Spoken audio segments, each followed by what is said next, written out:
Welcome to Situational Awareness, a podcast brought to you by Militarny.com. I'm your host, Valentina Kuzik, and today we'll talk to Yaroslav Azhnyuk, Ukrainian serial entrepreneur in defense tech.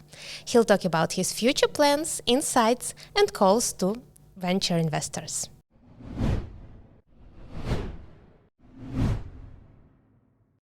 Welcome to the show, Yaroslav. We are very Thanks happy. for having me. So I first interviewed you in 2013. Back then you was a founder. You're still a founder of PetCube, but now your portfolio expanded, and you are now having companies, among others, focused on defense tech, the Force Law, and Odd Systems. So for our international audience, please tell us more about how you started with PetCube and ended up having defense tech companies. Yeah, sure. I'm an engineer by education. I studied applied mathematics in Kyiv Polytechnics. And I was always into engineering and computer science and physics. And I started building businesses back when I was in university, when I was like 17. I built one of the early sort of like online marketing agencies. I sold that when I was like 20 or 21 to one of these major sort of agencies here in Kyiv. My partners and I, we started PetCube, a pet camera company, which is the biggest sort of smart pet device company in the world currently. Shipping over 1 million different pet cameras and GPS trackers, water fountains, with lots of software and AI behind it. So it's sort of a silly idea to watch your dog or cat when you're not at home and fling them treats and shine lasers. And now we're obviously running 2 defense companies. So it's like, we're still making cameras that throw treats, but not to pets, but to our enemies who came to occupy our land now. And then another friend of mine once told that let's talk about lasers and let's ask Yaroslav because he knows more than anyone else about the lasers. I actually don't know much about the military. Your cat knows. No, yeah, well, he meant the cat lasers, but I don't know much about the military grade energy weapons. And I actually, I'm sort of. I think it will have its own niche, but I don't think it will be huge. At least at the current point, I don't see how it could. But yeah, so, I lived in San Francisco for 6 years while building PetCube. We went through Y Combinator, a prestigious startup accelerator. I worked with Sam Altman when we were there. It was 2016, so it was, I think, his last year at YC. Mm-hmm. And then we raised quite a lot of funding. We raised like $25 million in funding from Silicon Valley VCs.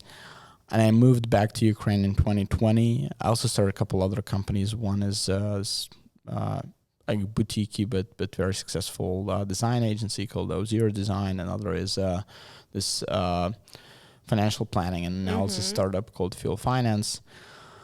And yeah, I moved to Ukraine. That's my hometown, Kyiv, and sort of. Back then, I gave this speech. It was my birthday, I guess, and I said that Ukraine is the eastern frontier of the Western civilization. When was it? It was 2020, beginning of 2020, and that I see more newness, more excitement, more energy per capita in Kyiv than I see in San Francisco or Silicon Valley. So you mentioned that before that was cool. Before everyone was telling that. It's not just me saying that. I mean that, and that was one of the reasons why I figured that it's more interesting for me to live here. And then obviously the full-scale invasion started in 2022. So in 2022. I immediately realized I can no longer stay as a CEO of PetCube. I need to do something more to defend my country. And I've done a bunch of very odd projects, sort of trying to. And back then, no one knew it's gonna last for years and years.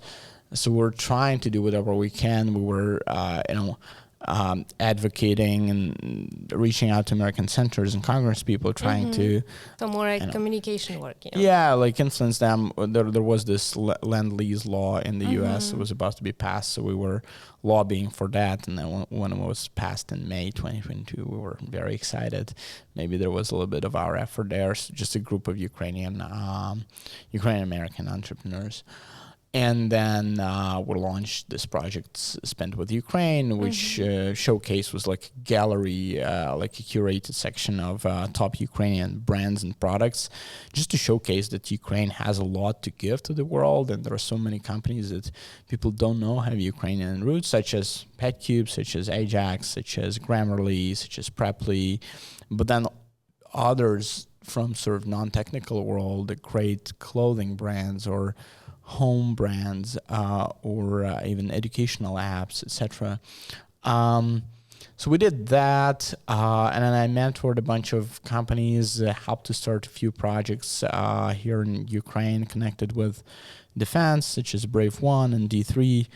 And then eventually in 2023, I figured out, okay, this is gonna take a long time, this whole defense crisis, and even if the war is over, the defense crisis won't be over for Ukraine, neither will be over for the world. And it's obvious that the world is entering this huge rearmament phase. And it's like, Mark Andreessen wrote this article in 2011 called Software Eats the World, where he argued that sort of one area of economics after another, software comes there and makes disruption. That was the year where Airbnb and Uber were taking off, and now we're definitely seeing software eating defense. So that's one of these areas that was sort of using old school technology developed 70 years ago, etc. Mostly, and in many cases, and also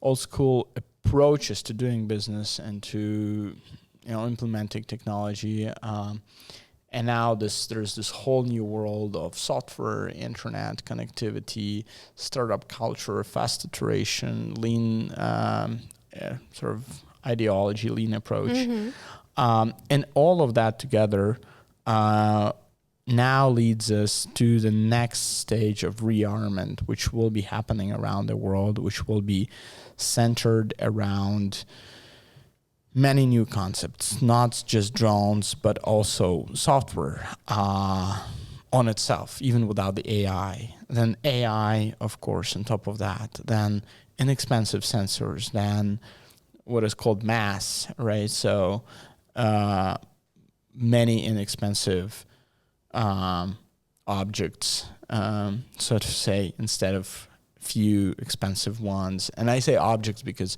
I'm not even sure how to qualify that. Those are not the classic material, as we call it, or as military call it. Those are also not your classic munition. Like, what do you call an FPV drone? That's somewhere in between the munition and an asset. And then what do you call thousands of sensors which are spread around the country, etc. So we will see that internet of military things, so to say. And that's something that I think is going to take at least 2 decades, that will touch every major economy. And that is existentially important for not only Ukraine, but the whole Western civilization, the whole sort of free world. And that's, now it's just the beginning of this. So people might be thinking, oh my gosh, it's too late, or,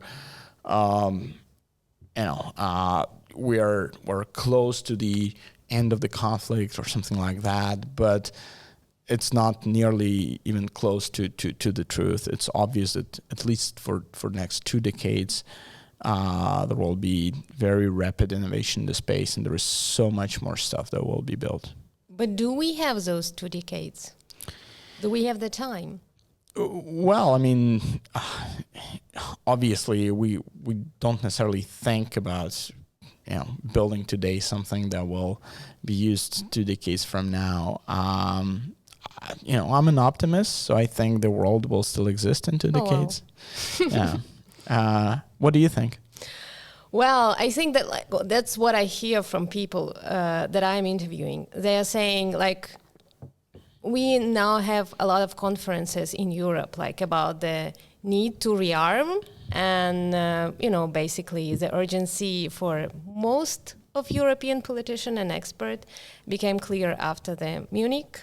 Yeah. But what they are saying privately, the producers in Europe, that we are only talking about this, but nobody, ministers of defense, are not purchasing those innovative products.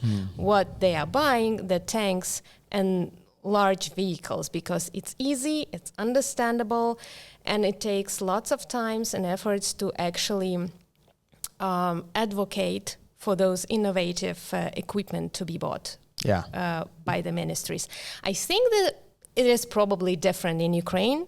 That's what everybody is saying. But I was also interested in your perspective. What do you think? Are you seeing any changes in the strategy of European defense ministries in terms of, rearming, but in a more innovative way and not doing the same that they've done for decades, as you say? Yeah, well, look, I'm just an entrepreneur who tries to keep a rather wide worldview. So, I read press, I talk to people.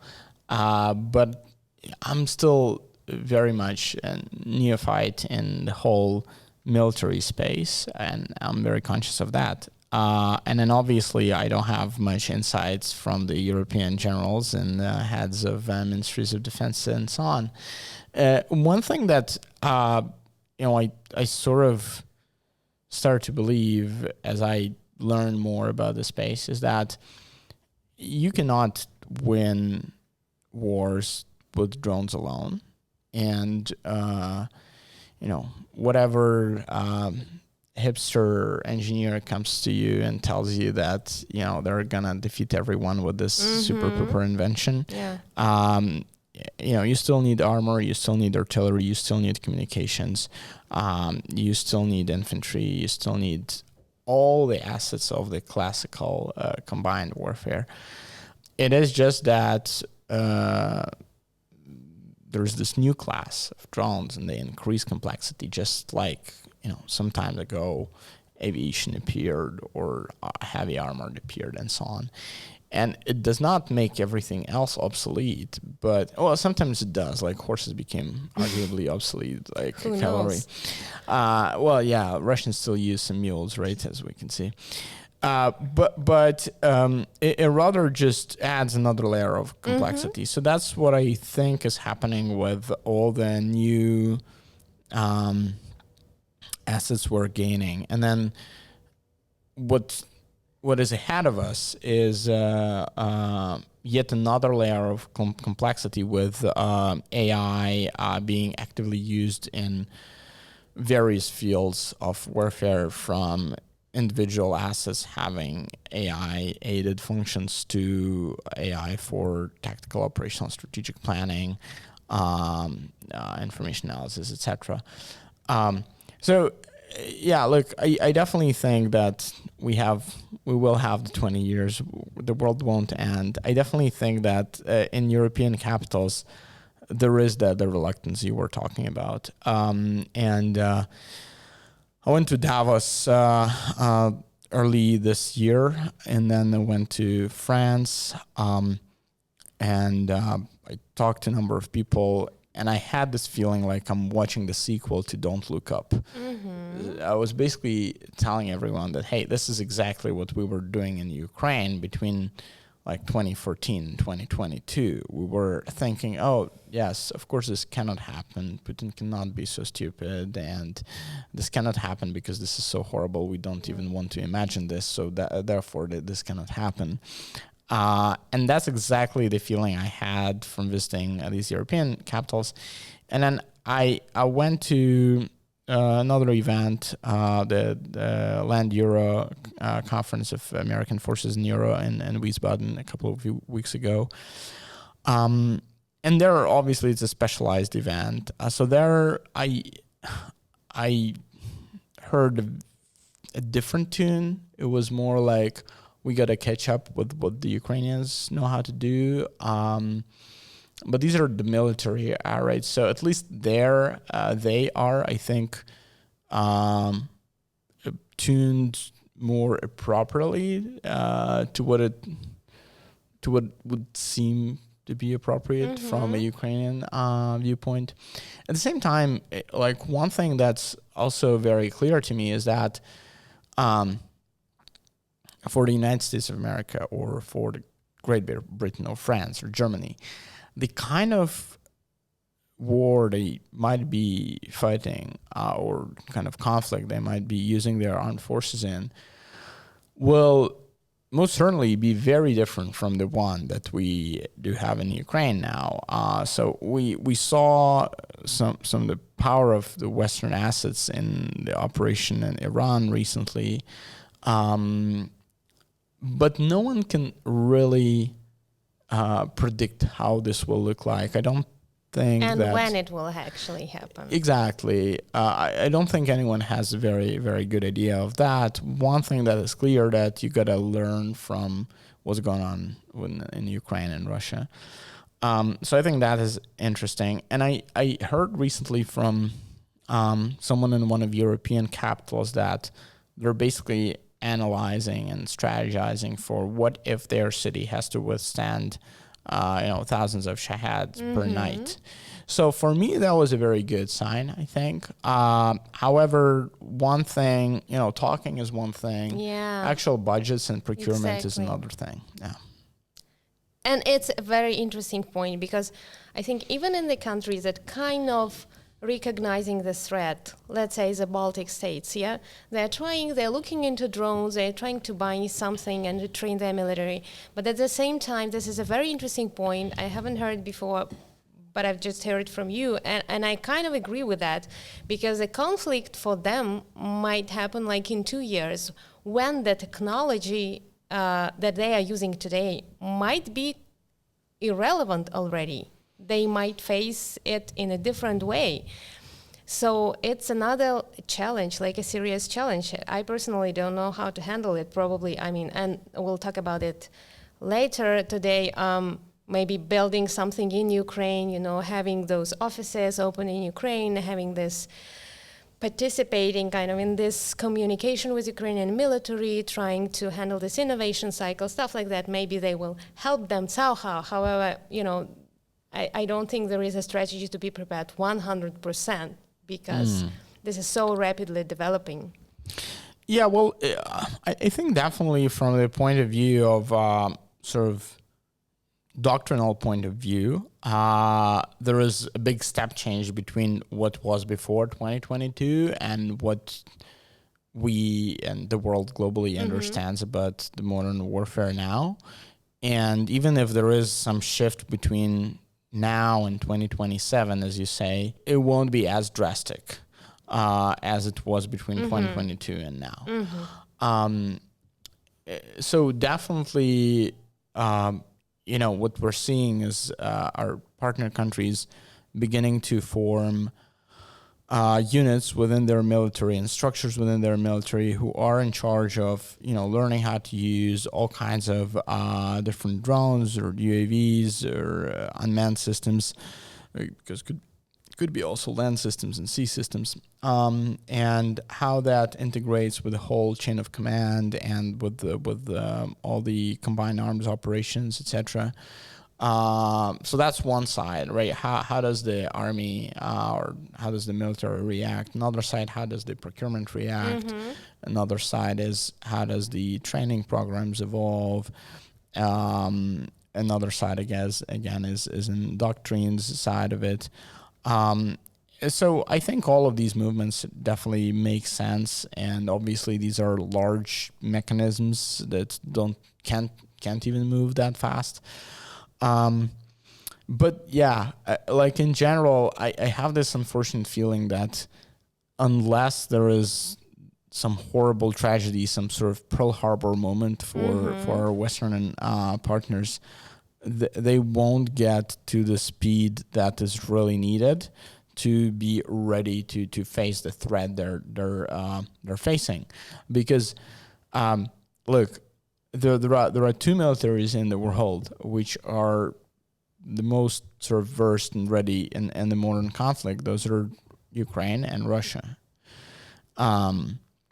And Ukraine is not a danger for anyone, but Russia is.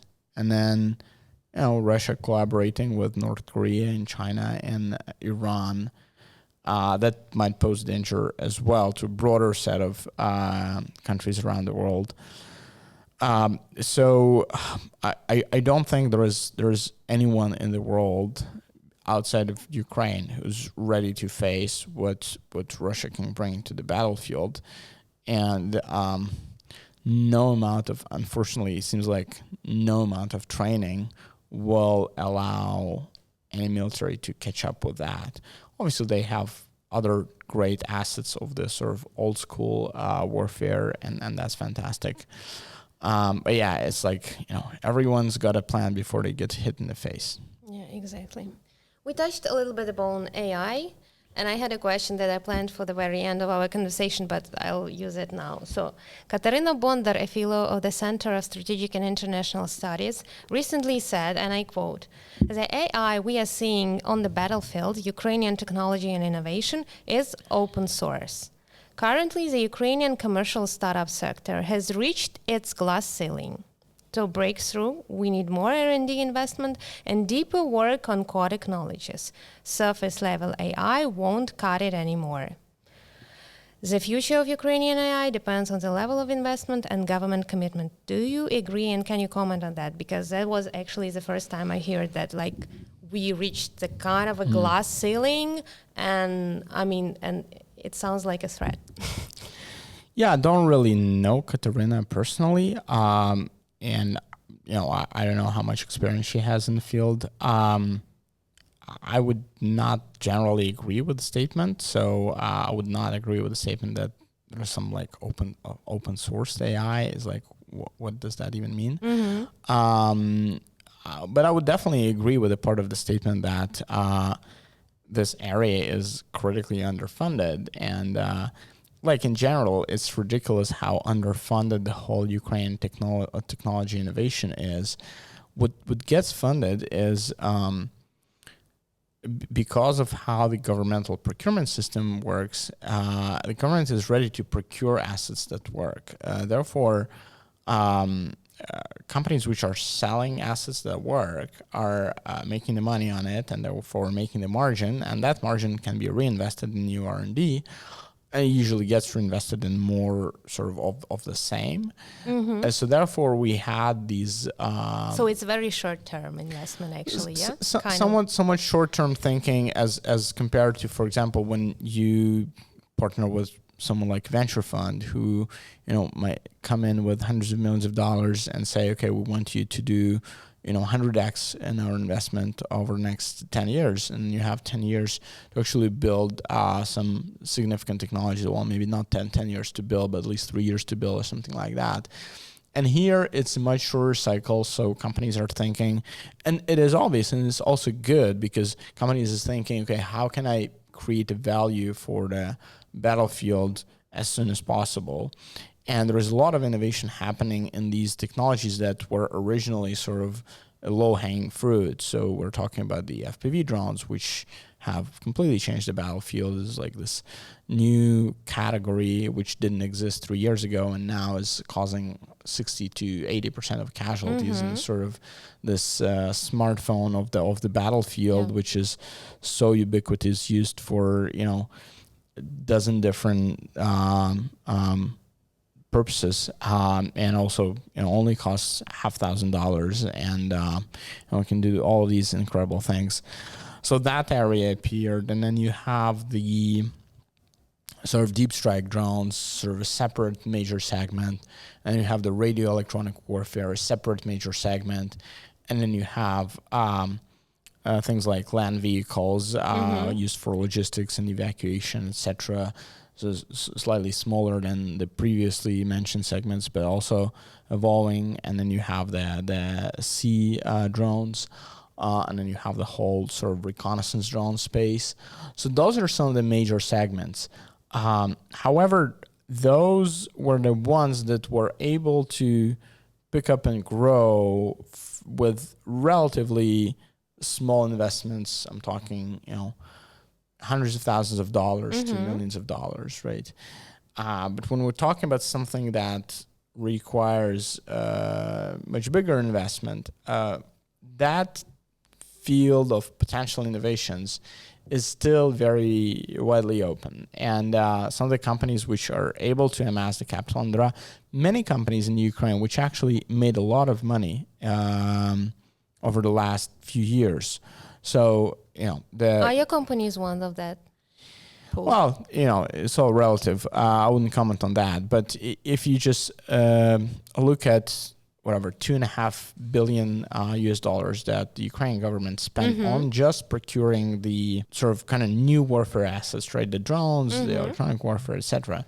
So $2.5 billion, and there's probably another, $500 million to $1 billion, which came through other sources like local budgets and volunteers, etc. And then there is international help. So we're talking, give or take, maybe about $5 billion-ish spent last year on these kind of assets. And then $5 billion-ish is like 10 companies, each of which made $500 million in revenue. That's a lot of money in business world. Can we estimate maybe the 24 amount companies they spend on R&D? Or should have spent? Yeah, I mean, I think it would be, everyone can make their own guess financially, but definitely... Usually it's what, 10%? From the revenue, sort of the revenue they got is the government's procurement budget, right? And the rule the government has is that you cannot make more than 25% margin on that. So in practice, oftentimes it might be even less than 25, maybe 22 or something like that. So, if there's 5 billion, there's probably like at least $1 billion that was left in sort of gross profit. And from the gross profit, you gotta, pay your operational team, et cetera, et cetera. So I don't know. It's like maybe half of that would go to operations. Another half could be reinvested. And maybe the split is different, but it's different for different companies. And then obviously some of the companies suffer damages, such as, their production facility was destroyed, etc. And then they had capital costs. But there should be some decent money in the system, right? We're talking about hundreds of millions of dollars, definitely that could be directed towards R&D. But then again, the question is whether they were invested in something that is more of a long-term. Likely no. They were likely invested in something that's more of a short-term, and then maybe some of that just went to the bottom line, sort of to EBITDA, and like maybe some of the funders paid themselves dividends or whatnot. I don't know. But also long-term investment, long-term R&D projects are probably more risky, because we don't know how it will play out. Yeah, but that's also always the core of big leaps in technology innovation. Historically, the Manhattan Project was something that was sponsored by the government, and the rocket programs, etc. So the Ukrainian government has said they've had a rocket program separately, which was sponsored by the government. And then we obviously have the Brave One, which has been given many grants. I think they disclosed the numbers, but I just don't remember them. But those are definitely intensive millions of dollars. The amount of total grants they've given. However, for the last few years, they were mostly focused on the very sort of seeding this space very widely. So sort of the seed level startups, which were given at the beginning as little as $5,000, and then a grant of $5,000, and maybe for our international audience is like, what is this? But for some Ukrainian companies, it was actually a good motivator at the start, and then went up to 25 to 50. I think now is the biggest grant you can get from Brave One program is $200,000. So that is still sort of seed stage, but that actually supported a number of new emerging companies and attracted a lot of entrepreneurs to the space. And maybe now we'll see some of the bigger grants appearing. But I think the most sort of appalling, disappointing, shameful fact about the whole defense tech ecosystem is that as of my best understanding, and I've talked to a number of sort of local VCs about this. Are you talking about Ukrainian ecosystem or global? Yes, I'm talking about Ukrainian ecosystem. Okay. So as of my understanding, over the last 3 years, the amount of foreign venture capital that was invested in this sort of defense innovation space was a level of a mere $30 million. So I had this question because in one of the interviews you mentioned that PetCube PetCube raised $25 million. Exactly. So this is ridiculous, right? That means the global private financial ecosystem has more money to fund pet toys than it has to help Ukraine single-handedly do NATO's job instead of NATO. Yeah, but do I understand? We all should be like very mad, disappointed, and ashamed of this fact, I think. Like when I say we all, like people who believe in capitalism around the world. But what is the return on investment in this, when you fund these startups, defense tech startups? Your country not being bombed, your citizen not being killed, your children not being kidnapped. Yeah, but you are talking about Ukrainian investor? Yeah. Okay. Well, no, I'm talking about the international investor. I'm talking about the international investor. Why do we as societies fund our military? To protect our capital, to protect our well-being, et cetera, et cetera. So it is obvious for me that investing in defense is an incredibly great deal today. Like for any, capitalist-minded investor who's thinking well and clearly, the world will be rearming over the next 2 decades. This is obvious. True. Well, that's what they claim. This is obvious. There is no other scenario for the world than that. And then now is like the very, very beginning of this. So investing in people who are here very close to the action, who are absorbing all this knowledge, who are absorbing all of these connections, with Ukraine as a major market, actually on a global scale, Ukraine is a significant market for defense procurement. That is like a no-brainer. There is like no way to lose for an investor. Yeah, but why they're not doing that? I mean, I think I've been studying this for a while, and there are multiple reasons. One of them is actually lack of knowledge. So you would be surprised how uneducated global investors are about what's going on in Ukraine, even the ones who are focused on defense tech. And part of that actually a lack of good transport connection. You cannot fly into Kyiv that easily. So it takes significant commitment to travel here. Also, it's dangerous. Well, it's assumed to be dangerous. I can tell you that the homicide level in Kyiv is probably lower than homicide level in San Francisco. I lived in San Francisco for 6 years. Believe me, it's much more dangerous to live there than to live in Kyiv in 2025. So that's one thing. People are just not educated. Even people who are specialized defense technology investors, or even some of the generals and high-ranking officials of the countries,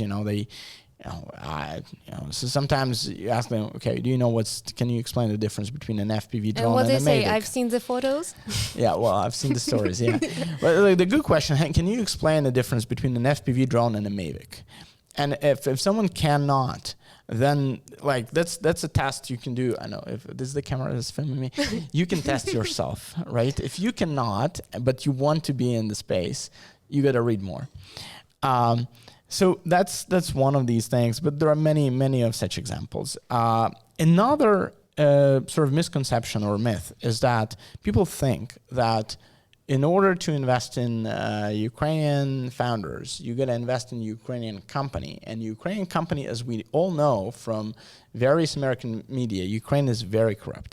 So I'm saying that in a very sarcastic way because sort of, yes, there are some issues. But before telling about Ukrainian corruption, how about we talk about the corruption in the UN or about the German gas industry and Gerhard Schröder on the board of Gazprom, and about some issues with other countries and other governments. So give me a break with Ukrainian corruption. I've been in the US, I've been in Ukraine, I've been to other places. It's not the worst corruption in the world, let's put it that way. But again, the myth is that you have to invest in a Ukrainian company, and that's not true. 99% of these defense companies, they are actually headquartered not in Ukraine. Their holding companies are somewhere else, in the UK, in the US and Delaware, in Estonia, in other countries. So that is not an issue, but many of the investors don't know that, even the investors who seem to be looking into this field.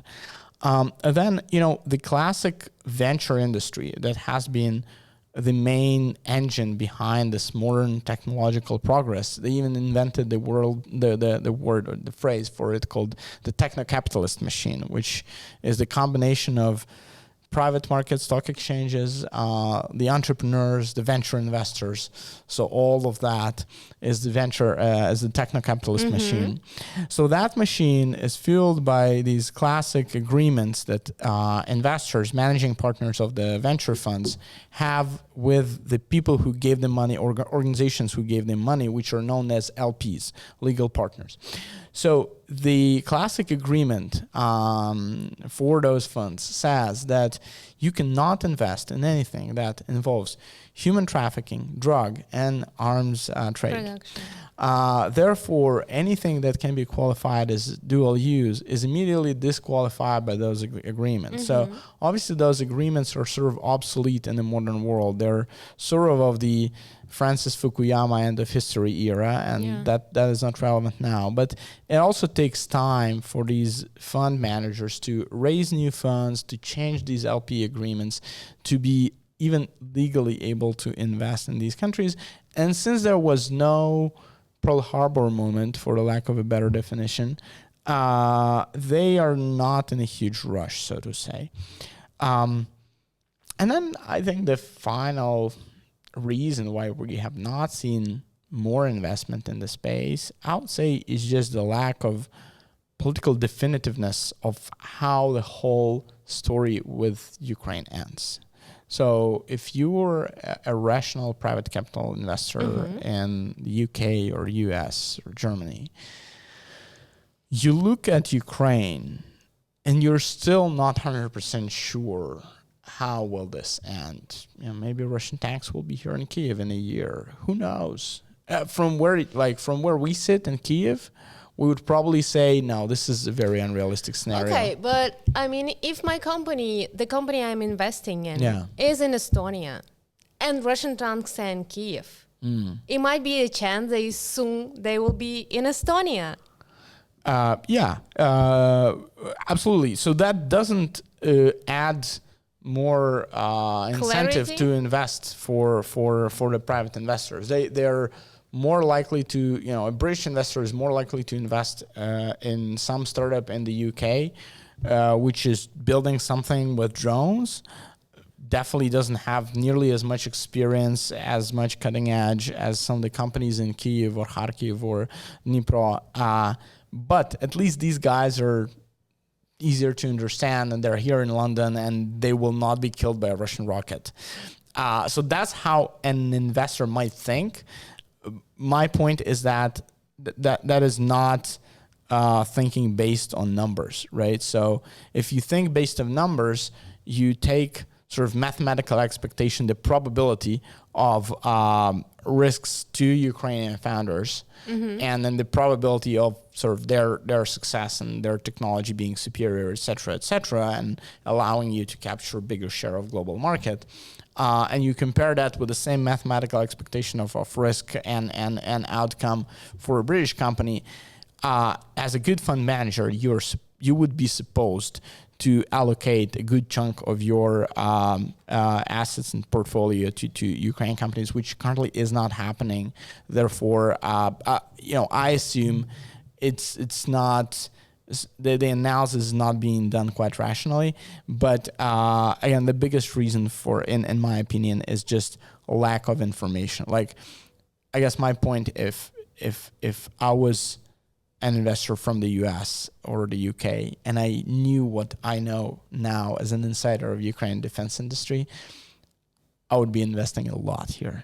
Oh wow! Yeah, and that would be a fantastic financial decision. Would have nothing to do with the morals. It would be a merely financial decision that would make a ton of money.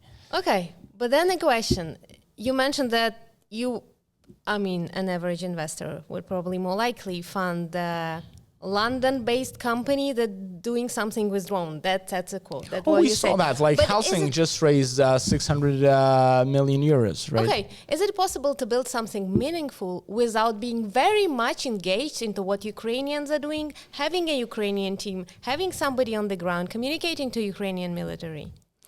Yeah, well, theoretically, everything is possible. But, what we've definitely learned as a tech industry is that the most important thing you can do is talk to your customer, talk to your end user. That's exactly what everyone tells you to do. And, the strategic advantage of Ukraine is that we are at war with Russia for 11 years. And no one else in the world wants to take that advantage away from us. And if you are in defense, you got to be using that. You got to move here. You got to build your team here. You got to invest in companies here, because there is no other place like that. So of course you could be building something siloed, not touching Ukraine for one reason or another, but that just decreases your chances of success. And they are quite the opposite. Being here, building here, working with these people, working with the Ukrainian military increases your chances tremendously.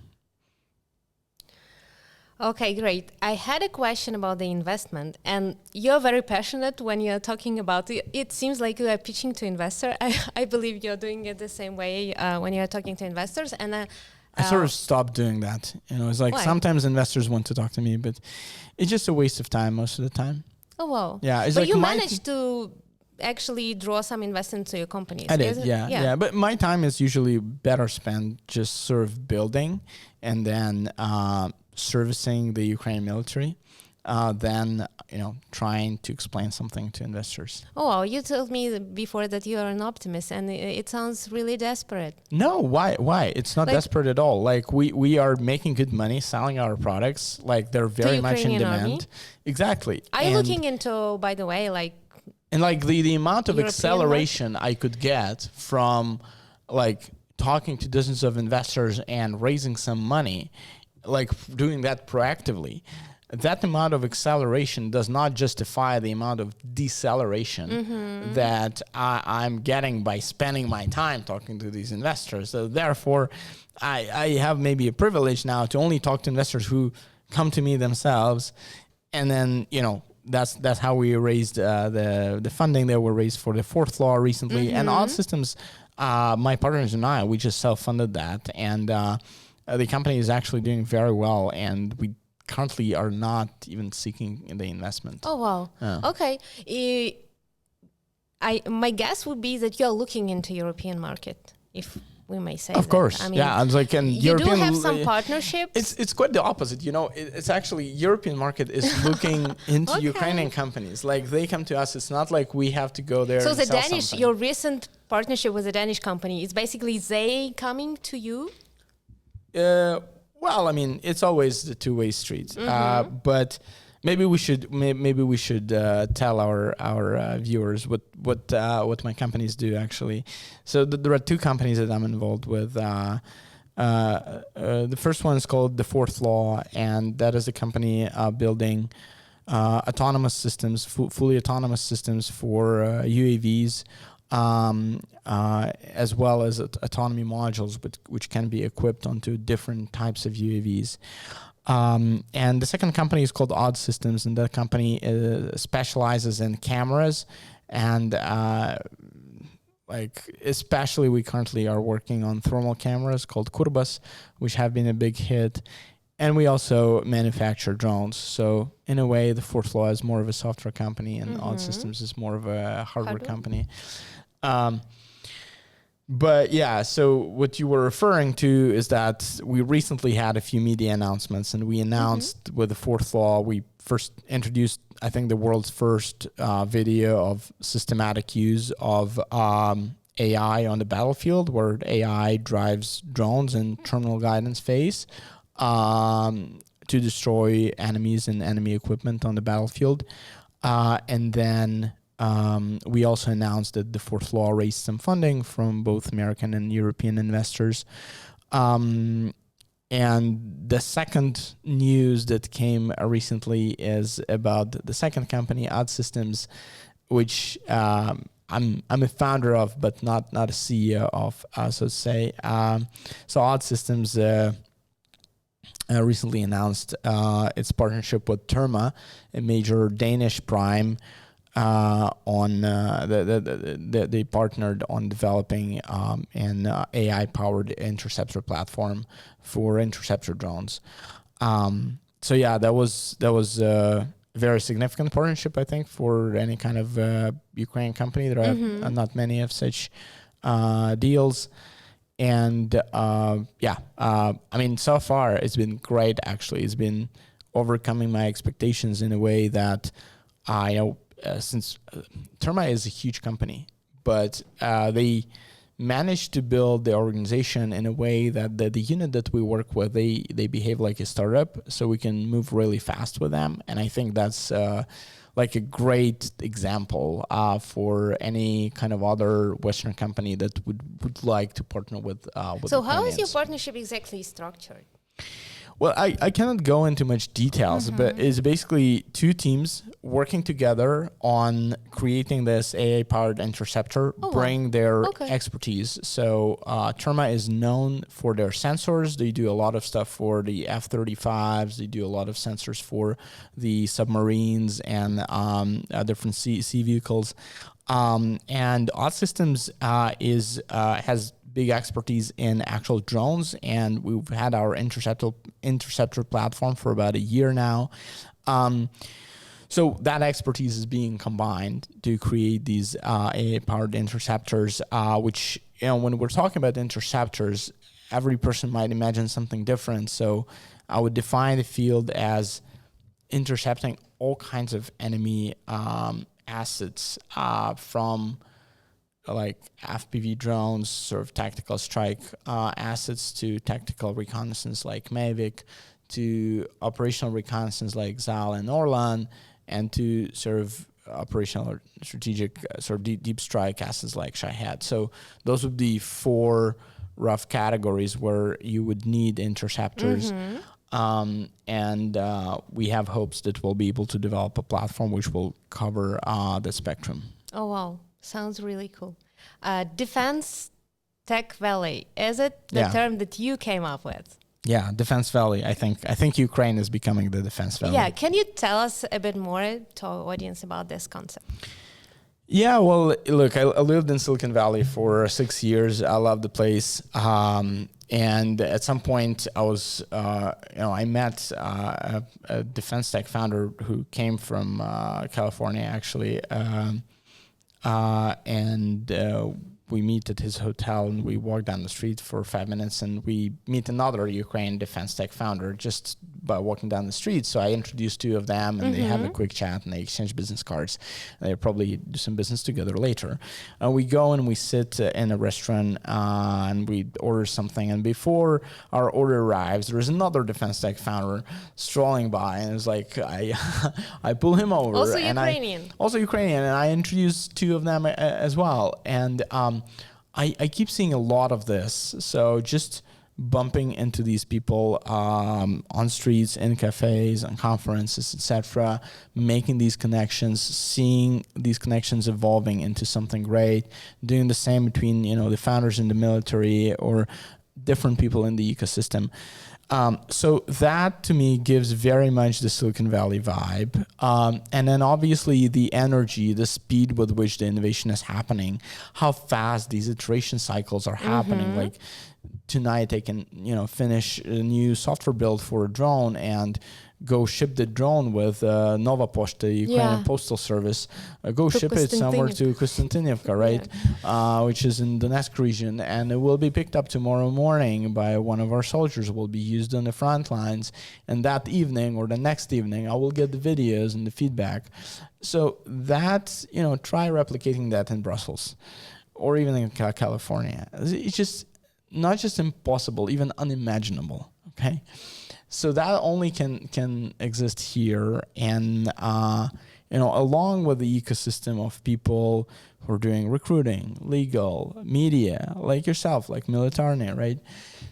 There is this huge ecosystem which really reminds me of the Silicon Valley, but this is a defense valley. This is the Minas Tirith. This is the wall from the Game of Thrones, and there is no other place like that in the world. And therefore, I think everyone who wants to build defense should come here. Everyone who wants to invest in defense should obviously come here. All the people of the free world who value liberty and freedom should come here and figure out how they can be helpful. Thank you, Yaroslav. I think this is such a great message to end on. And we've a little bit over an hour. I think it's the longest podcast episode we've recorded so far. It was really interesting to listen to you. And you really have this charisma and storytelling talent. And I hope that, it will help your companies develop and to defend Ukraine. Thank you for being with us. Thank you so much.